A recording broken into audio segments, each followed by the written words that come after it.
화이트 날 이동현 뉴스 정면 승부 4부 시작하겠습니다. 여론조사를 통해 민심을 읽어보는 시간, 민심은 숫자다 코너입니다. 오늘도 배철호 리얼미터 수석 전문위원, 이은영 휴먼앤데이터 소장 나왔습니다. 어서 오십시오. 네, 안녕하세요. 안녕하세요. 자, 국민의힘 윤석열 후보가 후출된 후에 지지율이 급등입니다. 이재명 후보는 좀 빠지는 양상인데 전체적으로. 그래서 컨벤션 효과라는 얘기도 있고 보수 가표집이라는 얘기도 있습니다. 만일 보수 가표집이면 다음 주에는 윤석열 후보 지지율이 좀 빠져야 정상인데 다음 주도 이대로 유지가 되면은 당분간 굳어질 가능성도 있다. 어떻게 보십니까? 네, 맞습니다. 일단 근데 항상 이게 그 상대가 잘 나오면 평가 절하를 하고 싶은 것이 이제 상대방에서 논리인데 보수제 과표집도 한요인은 틀림이 없습니다. 하지만 이준석 대표가 얘기한 거예요. 요인 틀림이 그만큼 이제 관심이 많았다는 게 이제 방점이 찍혀야 되는 거고 이준석 대표 솔직하게 저도 방금 그냥 들었는데 그만큼 관심이 많았다. 그러니까 적극 응했다. 그만큼 이 전체적인 대선 판에 있어서 민주당보다는 국민의힘이 좀 더 많은 관심 참여가 높았다. 그것이 그 요인을 이제 같이 봐야 되는 거죠. 단순히 이제 과표지 거기 하나만 볼 문제는 아니다. 좀 그렇게 의견 드립니다. 네. 어떻게 보세요? 지금 여당에서는 조정이 있을 것이다. 그게 아마 다음 주로 보는 것 같아요. 네, 뭐 이번 주까지는 아마 계속해서 윤 후보가 앞서는 여론조사가 나올 테고 주말을 지나서 근데 다음 주도 격차가 좁혀지지 않으면 좀 민주당은 심각해지지 않나? 근데 이게 일단은 이제 컨벤션 효과가 어느 정도 수준이었냐를 좀 봐야 되는데 이게 ARS랑 전화면접조 사이에 차이가 너무 많이 났어요. 그래서 대체로 저희가 볼 때는 한 6에서 8% 정도 차이였지 않았나. 근데 이게 뭐 15%까지는 안 뭐 17% 난다 이런 게 있었어요. 근데 이게 이제 다음 주 정도 좀 그 컨벤션 효과 거품이 좀 가라앉으면 이제 지금 제가 볼 때는 그 전화 면접조사에서는 항상 그 이재명 후보가 좀 다자고돼서 앞섰잖아요. 이제 그런 흐름으로 갈 수도 있었는데 그 지금 민주당의 선대위가 이 활동하는 것들이 상당히 뭔가가 좀 안정화가 안 되고 뭔가 손발이 안 받는 모습이에요. 대표적인 게 그 사모님 관련한 그 건을 처리하는 과정을 볼 때 자꾸 저런 식으로 처리가 좀 정확하게 안 되면 이게 지지율에 영향을 오히려 미칠 수 있다. 이렇게 좀 생각이 듭니다. 예. 알겠습니다. 자, 그러면 어쨌든 다음 주까지 어떻게 되는지 약간 지켜보도록 하고요. 다음 주 수요일에 다시 한번 얘기해 봅시다. 이 문제는. 네. 홍준표 의원의 탈락으로 홍준표 의원에게 몰표를 줬던 2030 세대의 표심. 지금 각 언론사마다 다 이거를 다루고 있어요.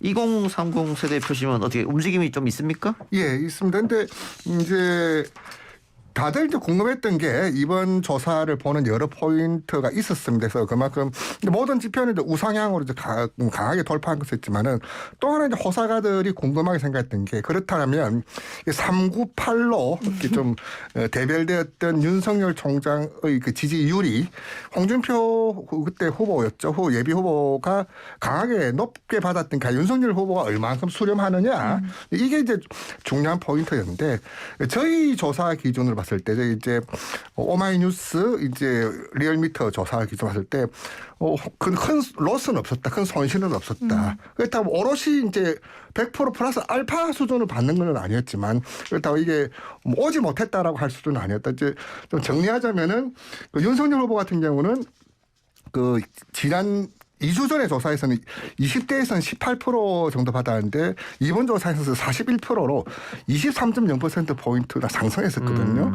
30대에서는 29에서 39로 한 10%포인트. 근데 그 이전 지지율보다는 높은 그 20에서 30% 수준의 높은 지지율을 받았다. 그럼 나름 이제 성공적으로 그 지지율을 유입했다라고 평가해도 뭐 과하지는 않다. 그렇게 좀 말씀드립니다. 그게 이제 여론조사가 지금 그 당선된 후보가 확정된 이후에 한 10개가 나왔어요. 그 좀 평균적으로 봐야 될 것 같은데 일단은 그 홍준표 후보가 그 당시 경선 당시에 20대 층에서 받았던 게 한 30대 초중반이 되는데 윤석열 후보 선출된 이후에 나온 조사들 보면 20대 초중반 정도거든요. 그러니까 이게 물론 충분히 이제 가긴 갔는데 그게 아직은 홍준표 후보가 받았던 수준만큼은 가지 않았고 그리고 그 30대도 마찬가지고 그리고 그 2층이 지금 한 3분의 1 정도만 윤석열 후보에게 흡수됐다라는 게 좀 대체적인 자료를 보면 좀 그런 흐름이거든요. 그래서 아직은 충분히 다 완전하게 윤석열 후보로 가지 않았고 여전히 부동층으로 표류하고 있는 표심이 한 30% 이상은 된다.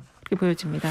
이번 주 들어서 이재명 후보가 적극적으로 2030 특히 남성들의 민심을 자극하면서 표를 좀 끌어올려고 하는 모양새입니다. 영향을 줄까요? 그 영향을 주기 위해서 노력하는 건데요. 예. 한번 이제 여기서 한 대목을 한번 좀 곱씹어봐야 될 게 뭐냐면은 지난 2017년 대선 때 그때 이제 문재인 후보였죠. 지지율이 20대에서는 47.6, 30대에서는 56.9%를 획득했어요. 예. 가장 이제 촛불에 적극적이었고 이 정권 초반 중반까지는 강력한 지지군이 2030이었어요. 예. 근데 지금 이제 지난 4.7 재보선 때 이제 출구조사 기준 보면 20대에서는 55.3, 30대에서는 56.5와 오세훈 후보를 지지했거든요. 숫자가 바뀌어도 한참을 바뀌었는데 이제 결국 이제 2030을 잡지 않고서는 이번 대선을 뭐 국민의힘이든 민주당이든 이길 수가 없는 상황이에요. 그렇다 보냐면 민주당 입장에서는 아니 집 나간 이렇게 가출한 집토끼 빨리 잡아야 될 생각이고 이제 국민의 입장에서는 이제 물 들어왔을 때 놓아줘야 될 생각이고 결국 이제 2030 쟁탈전이 이번 선거 전체 승부를 가늠하는 뭐 그런 요인이다. 지금 이제 그 요인 말고는 유동성이 없어요, 사실. 2030 쟁탈전 빨리 팔 걷어붙이고 적극적으로 나설 수밖에 없는 좀 그런 상황에서 이재명 지사의 첫 행보도 2030을 이제 겨냥한 그런 행보로 좀 읽힌다. 좀 그렇게 말씀드립니다. 예. 네, 그 2030이 지금 좀 전에 우리 그 수석 연구원님께서 말씀하신 것처럼 원래 이재명 후보를 지지를 했던 층이에요. 근데 이게 어느 순간에 가서 이게 좀 이탈을 했는데 그거는 이제 정부 정책에 영향이 있을 수도 있고 민주당의 어떤 또 방향, 정책 방향에도 영향을 받았을 수도 있는데 어쨌든 지금 그 층이 홍준표 후보에게 지지를 보냈었고 그리고 다시 이제 이탈이 된 상황이니까 이 층을 잡는 게 중요한데 그 이재명 후보가 상당히 그동안 좀 여러 가지 그 정부 정책에 좀 이대남이라든지 30대 남자들이 좀 좋게 생각하지 않았던 예. 여가부 문제라든지 그다음에 가상화폐 과세 유예시키는 거 그런 것들을 지금 얘기를 했거든요. 그래서 이런 것들을 잘 계속 그 가장 중요한 거는 진정성 있게 청취하는 거예요. 이들이 요구하는 게 뭔가 그거를 잘 청취를 해야만이 이들이 다시 온다는 보장이 있는 거지. 그렇지 않은 상태에서 그 무조건 이 표가 올 거라고 생각하면은 조금 그거는 안 올 수 있다. 그렇게 말씀드릴 예. 수 있겠어요. 자, 그리고 간론 토론에서 이재명 후보가 특검 받을 수 있다라고 얘기했습니다. 이것도 뭐 어떻게 여론조사에 좀 영향을 미칠까요? 어떻게 보십니까? 맞죠. 지금 이 상황에서는 그 대장동 관련된 이슈를 물어보면 이재명 지사 책임론이 항상 과반을 넘어야 60% 수준. 특검 필요성도 또 60% 정도 나오거든요. 그러니까 결국 이재명 지사가 지금 계속 지지율이 이렇게 교착 상태에 발목 잡히고 있는 것은 대장동 이슈거든요. 예. 어쨌든 특검을 요구하는 것은 진보층 내에서도 20% 넘게 특검 필요하다. 좀 명명백하게 그 특검을 통해서 밝혀달라 그런 요구가 있는데 어쨌든 이재명 지사가 이렇게 국면 전환 카드로 이제 특검 수용 시사를 했는데 어쨌든 이게 당분간 뭐 공회전 내지는 삿발 싸움 가겠지만 어쨌든 특검 수용을 시사한 것만으로도 좀 적극적으로 이 문제 돌파하겠다 좀 의지가 좀 읽히는데 그래서 지금 이제 그만큼 구체적으로 가느냐. 이제 이 문제 좀 지켜봐야 되겠지만 어쨌든 이 국면을 돌파해야 되겠다라는 의지가 강하게 읽히는 대목이다. 그렇게 말씀드릴 수 있습니다. 그렇습니다. 지금 뭐 조건부 특검이라고 기사가 나긴 했는데 사실 이게 당의 입장이 원래 그 수사 후에 미진한 경우에 특검을 하겠다라는 기본 입장을 그 같은 얘기였고요. 다만 이제 지금 그 박영수라든지 곽상도의 소환이 지금 안 되고 있잖아요. 그래서 특검을 요구하는 국민의 그 이유가 뭔지 좀 살펴볼 때 지금 당 내에서도 좀 검토를 해봤을 때 특검을 이제 수사가 어느 정도 좀 마무리되면 특검을 받았을 때도 크게 불리하진 않다. 그리고 그 지금 그 특검을 받는 것도 그 이재명 후보의 그 대장동 특검만이 아니라 그거에 모태가 됐던 부산저축은행 사건부터 같이 해서 특검을 한다면 뭐 이거는 민주당 입장에서도 크게 불리하지 않다고 지금 판단을 하고 있는 것 같습니다. 알겠습니다. 자, 또 하나 윤석열 후보가 전두환 옹호 논란 3주 만에 광주를 찾았는데 이 사과와 별개로 호남에서 지지율이 국민의힘 윤석열 후보 공이 모두 올랐다. 이재명 후보는 호남에서 떨어졌다. 이건 어떻게 읽어야 할까요? 그래서 호남 지지율이 지금 윤석열 총장 광주 방문으로 뭐 변동이 있다. 지금 뭐 그렇게 볼 수 없겠습니다. 워낙에 뭐 적은 표본이기 때문에 변동을 논하기는 좀 그렇는데 어쨌든 지금 뭐 광주 그거는 이제 윤석열 총장이 광주를 방문하는 것은 호남에서의 지지율 반전이 아니라 전국적인 효과를 노리고 간 거죠. 그리고 이제 지난번 개사가 논란은 앞으로 본선에도 똑같이 이제 거론될 개연성이 높고 또 그와 유사한 사고가 사고 실수가 있으면 개사가까지 얹혀져서 복합작용할 그런 우려도 크기 때문에 빨리 조기 진화 차원에서 어찌 보면 선출되고 월요일 화요일 행사 중심이었던 네. 동선이었다면 목적을 가진 첫 동선 첫 행보는 광주였다. 그만큼 이 문제가 가지는 심각성 또 반전에 대한 노력 그것도 1박 2일로 갔다는 것은 그만큼 이 문제가 크다. 라고 느꼈기 때문에 행보를 그렇게 잡은 건 아니냐 좀 그렇게 읽힙니다. 일단은 윤석열 후보 이제 경선에서 후보가 되는 과정에서 민심의 지지를 못 받았잖아요. 그리고 호남 같은 경우 이제 경선 과정에서 홍준표 후보가 받았던 표보다는 적게 받았어요. 득표율 자체가. 그래서 이 부분을 타개하지 않으면 안 된다는 생각을 갖고 있는 것 같고 그리고 지금 현재 이재명 후보도 호남에서 지지율이 또 역대 민주당의 후보가 받은 것보다는 조금 낮은 수준이거든요. 그래서 이제 그런 부분에 있어서 좀 더 먼저 좀 선제적인 공략을 해야 되겠다. 물론 개사가에 대한 역풍이 워낙 컸기 때문에 그것도 있지만 좀 이제 종합적으로 호남 지역에서 더 득표를 하는 게 유리하겠다라는 판단하에 호남 방문도 일정을 상당히 조정을 한 거죠. 그런 속에서.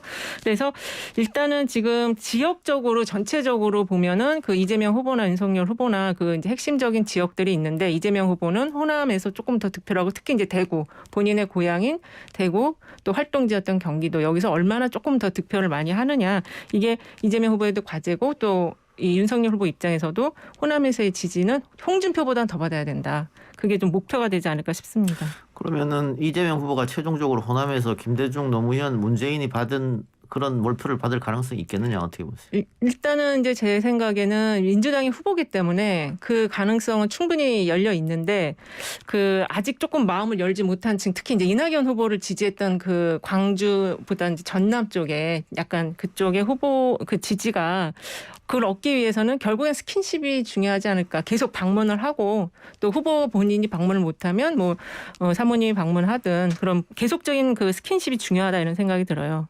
예, 알겠습니다. 자, 그리고 지금 영부인 혹 이제 될 사람들 이야기를 하셨으니까 그거 한번 물어보겠습니다. 후보의 부인도 변수가 되겠느냐? 일단 김혜경 씨 같은 경우에는 지금 별다른 이슈가 없는 것 같고요. 네. 이번에 부상당하고 이거는 가짜뉴스 때문에 좀 시끄러웠습니다만은. 근데 지금 김건희 씨 같은 경우에는 이 도이치모터스 주가 조작 의혹 수사 대상이기도 하고 논문 표절을 2월 달까지 국민대에서 검증 끊는다고 했고 게다가 경력을 허위로 작성한 거는 지금 4-5건 이상이 나온 상태거든요. 이런 것도 영향을 줄 것인가. 만일 이게 사실로 드러나면 선거 국면에 후보 아내가 선거운동을 못하는 일이 벌어질 수도 있잖아요. 상당히 중요하죠. 왜냐하면 공직급 좀 빗나가냐 하지만 몇 대 조부가 탐관오리였다. 이것도 이제 후보 결정하는데 그게 이제 나오는 마당에 지금 이제 보면은 윤석열 후보죠. 후보 배우자 김건희 씨 관련된 거는 몇 달째 자료 화면만 보고 있어요. 네. 이 국민들 입장에 상당히 궁금하죠. 그리고 윤 총장도 이제 윤 후보도 이제 그런 말씀을 하셨는데 이제 고통판 준비를 하고 있다. 관심이 높은 만큼 부심도 큽니다. 왜냐면 어떻게 과연 어떤 모습을 하든 다 알려진 뉴스로는 머리 스타일 좋은 또 관련된 복장 좋은 이렇게 이미지 컨설턴트도 붙고 했다는데 과연 국민들 과연 알려진 게 뉴스에서 나왔던 모습과 등장했던 모습 상당히 아마 나오면 초반에 관심을 많이 끌 수밖에 없고 관심의 어떤 강도가 클수록 결과에 대한 반향도 굉장히 클 것이다. 그렇게 좀 상대적으로 이제 이재명 후보 배우자인 김혜경 씨보다 윤석열 후보 배우자인 김건희 씨에 대한 관심이 많기 때문에 출렁거림도 클 수밖에 없는 거는 당연한 일이죠. 네, 맞습니다. 지금 이 김혜경 여사는 그래도 선거 경험이 상당히 있거든요. 그래서 큰 실수는 하지 않을 걸로 보여지는데 김건희 씨는 선거 경험이 없기 때문에 윤석열 후보 지지율 빠질 때 보면은 자기 실수에 의해서 크게 빠지잖아요. 그런 상황이 나올 수 있고 그리고 이 2030이 이 윤석열 후보 지지하지 않은 원인에는 사모님의 논문 표절도 상당히 좀 큰 영향을 줄 수 있을 걸로 보여집니다. 다만 이제 이번에 그 김혜경 여사 그 낙상 사고와 관련해서 이 위기 대응과 관련해서 민주당이 이게 지금 그 시스템이 제대로 갖춰져 있느냐. 일단은 그 낙상 사고가 났을 때 그 후보실장 이해식 의원의 논평인가 그 상황 설명이 8시간쯤 뒤에 나왔어요. 네. 그래서 이런 거는 좀 상당히 보완이 될 필요가 있다 이런 생각이 듭니다. 이제 측근은 가족들과 다르게 가족이 나선다고 해서 표에 큰 도움은 되지 않지만은 실정으로 연결되는 데는 그쵸. LTE급 광속입니다. 알겠습니다. 그 김건희 씨가 등판할 것인가? 할 수밖에 없죠. 해야 되는 게 맞죠. 왜냐하면 당선이 되면은 그 뭐 퍼스트 레이디잖아요. 예, 예. 그렇죠. 과거로 이야기하면 국모인데 과연 어떤 저분이 과연 우리나라를 대표하는 여성 외국을 방문하더라도 과연 맞냐? 그 기준은 다른 여태 어느 이제 배우자들보다 좀 엄격하게 좀 네. 보지 않을까? 좀 그렇게 좀 아니, 예상됩니다. 제가 등판할 수 있을 것이냐라고 여쭌 이유는 아직 그 수사를 받아야 되는 건도 있고 뭐 논문 표절 건도 있고 그럼 기자들이 분명히 물어볼 거란 말이죠. 그렇죠. 이걸 어떻게 대답할 것인가라는 생각에 조금 될 수 있으면은 피하지 않을까 아니면 시간을 좀 끌지 않을까 싶어서 한번 여쭤본 거예요. 이 선거 캠페인을 하는 그 선대위 쪽에서는 될 수 있으면 늦게 내보내려고 하겠죠. 그래서 이게 빨리 나오지는 않을 것 같아요. 네. 알겠습니다. 자, 또 하나의 변수는 안철수 후보가 완주하느냐. 민주당에서는 완주하기를 아무래도 내심 바라고 있겠죠. 뭐 윤석열 후보가 정해지기 전보다는 정해지니까 약간 떨어졌더라고요. 여론조사에서 지지율이. 그러나 어쨌든 안철수 후보가 갖고 있는 대중적 인지도라든가 뭐 이런 것도 무시할 수 없기 때문에 완주를 하길 바랄 텐데 어떻게 생각하세요? 완주할 것 같습니까? 안철수 후보 본인하고 국민의당에서는 당연하다라고 지금은 얘기합니다만. 그렇죠. 근데 저는 안철수 후보 출마 선언 보면서 영화 베테랑의 한 장면이 나왔어요. 여기 보면 모 배우가 감방은 나오는 맛에 들어간다.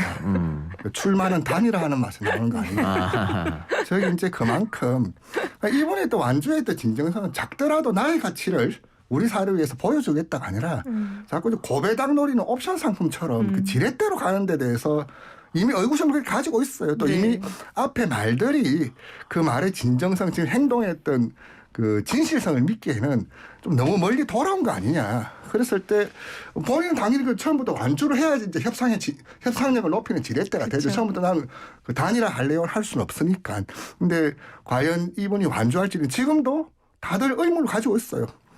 끝까지 안 갈 것이다라는 생각이 이미 지지층 내에서도 이제 그 결국 구도가 되지 않을까. 뭐 그렇게 보고 있다는 점은 이번에 또 동력을 상당히 깎아먹는 요인이죠.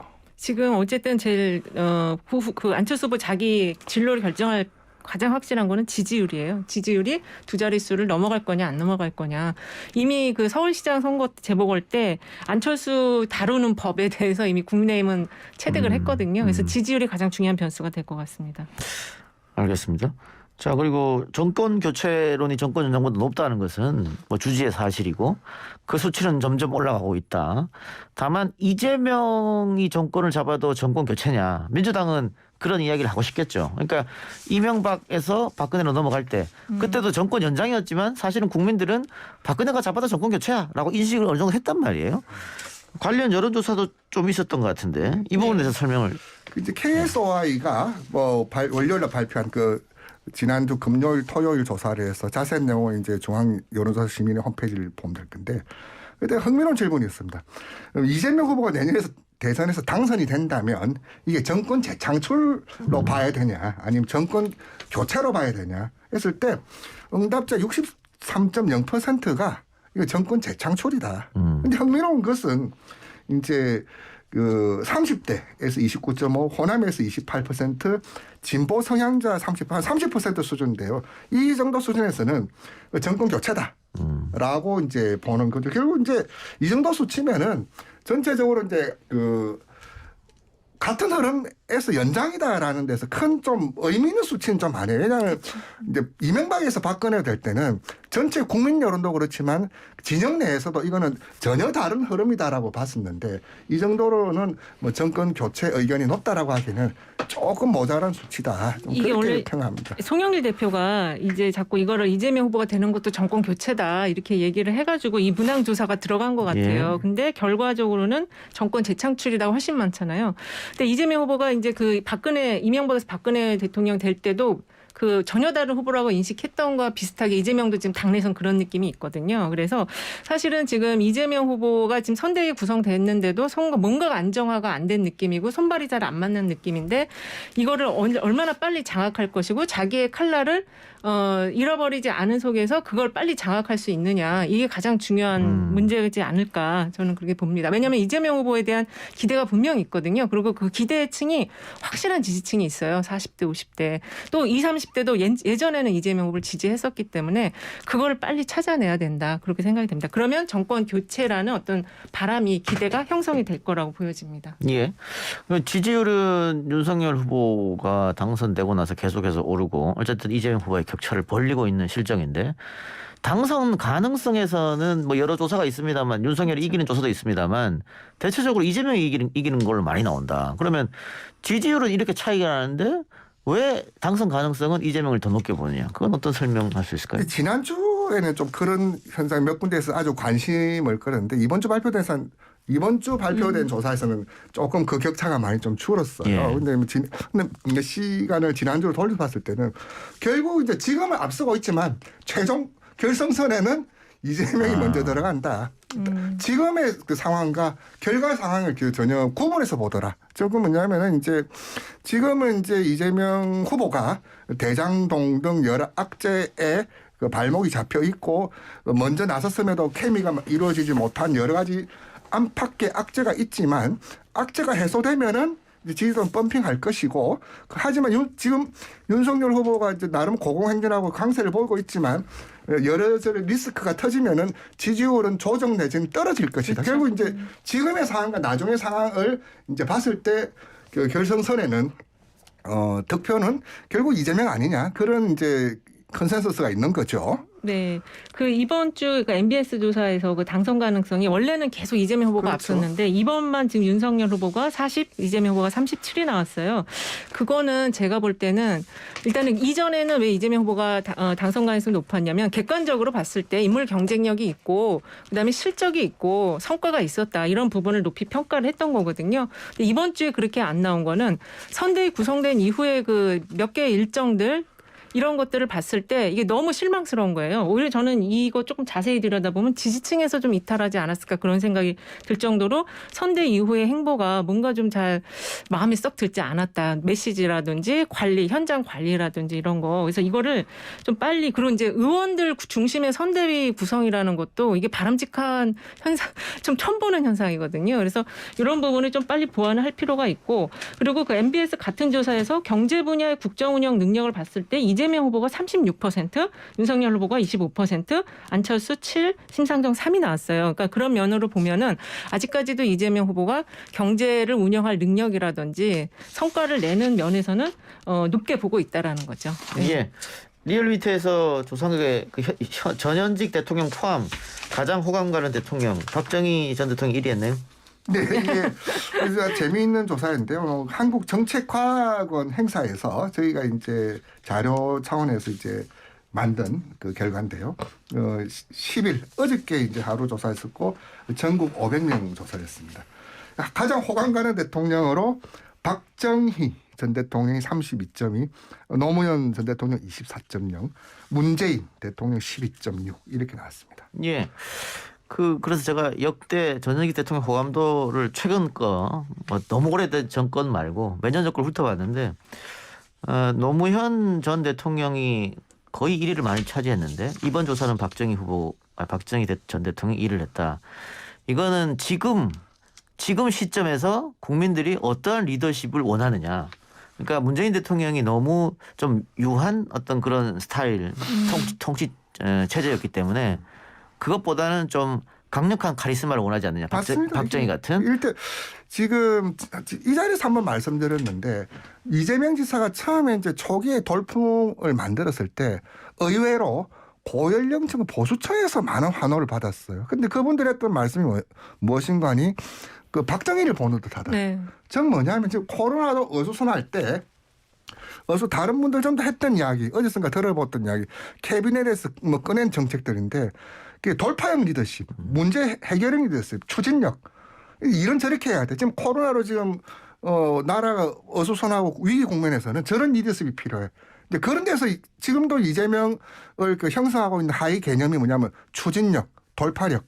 이런 데서 이제 환호를 보냈었거든요. 지금 아까 진행자께서 말씀하셨던 대로 지금 코로나로 굉장히 어수선하고 몇 년째 이렇게 잠겨 있는 분위기를 좀 돌파하는 그런 리더십을 원하는 것이 이만큼 박정희에 대한 그 소환을 다시 또 그만큼 강하게 한 거 아니냐. 저는 그렇게 봅니다. 그래서 민주당에서는 이재명, 국민의힘에서는 윤석열 이런 사람들이 후보로 올라왔다. 그렇게 보이고요. 자, 이제 뭐 두 사람이 후보로 결정됐으니까 앞으로 남은 기간 어떤 사람들이 더 국민들의 마음을 사로잡을 수 있을지 지켜보기로 하고요. 두 분 말씀 오늘 여기까지 듣도록 하겠습니다. 지금까지 이은영 휴먼앤데이터 소장, 배철호 리얼미터 수석 전문위원이었습니다. 수고했습니다. 네, 감사합니다. 감사합니다.